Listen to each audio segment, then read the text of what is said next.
जिल्हा परिषद निवडणूक प्रक्रिया पार पडते. आपण आज जवळपास 6 ते 7 सभा घेणार आहोत. काय वाटतंय, कसा प्रतिसाद आहे महाराष्ट्रामध्ये आणि परभणी जिल्ह्यामध्ये? भारतीय जनता पार्टी महायुतीचेच अध्यक्ष बनतील. सर्व 12 जिल्हा परिषदेच्या सर्व जागा भाजपा महायुती निवडून येईल. एकही जागा महाविकास आघाडीकडे जाणार नाही.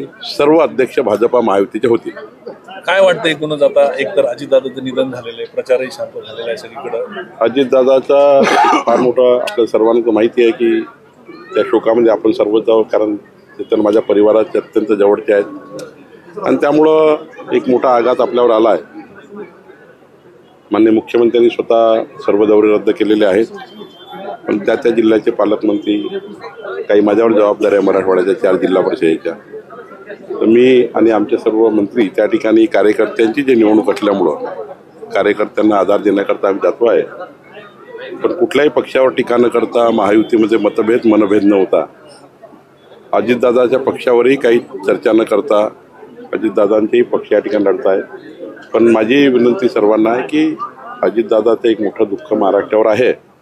हे दुःख आपल्याला सर्वांकरताच आहे, 14 कोटी जनतेकरता. या दुःखातून महाराष्ट्र निघाला नाही, पण तरी आपण त्या ठिकाणी सर्वांनी शांतपणे कुठेही त्या ठिकाणी मनभेद नव्हता निवडणुका लढायच्या आहेत. दोन्ही राष्ट्रवादी एकत्र येण्यासंदर्भात चर्चा असताना कुठेतरी भाजप, मी सकाळीच बोललो या विषयावर. साहेब, जय पवार यांच्या नावाला खरं तर संमती आहे राज्यसभेवर. पार्थ पवारांना अनुकूल नाही भाजप असं सांगितलं नाही, असं आमच्याकडनं समजून घ्या. मी कालही सांगितलं, परवाही सांगितलं, राष्ट्रवादी काँग्रेस पक्षामध्ये कुठलाही दखलंदाज करण्याचा आमचा अधिकार नाही. राष्ट्रवादी काँग्रेस पक्षाच्या नेत्यांनी, सर्व विधिमंडळ गटांनी आणि त्यांच्या सर्व पदाधिकाऱ्यांनी हा निर्णय घ्यायचा आहे. भाजपाचा काहीच संबंध त्यांच्या निर्णयाशी नाही. शेवटचा प्रश्न. संजय राऊत टीका करतायत, त्यांचं म्हणणं आहे की भारतीय जनता पक्षानं घराणेशाहीची व्याख्या बदललेली आहे का? कारण मुख्यमंत्री स्वतः सर्वात आधी सुमित्रा वहिनींना भेटायला गेले आणि त्यानंतर पंतप्रधान बोलले, मग भाजपनं व्याख्या बदलली का?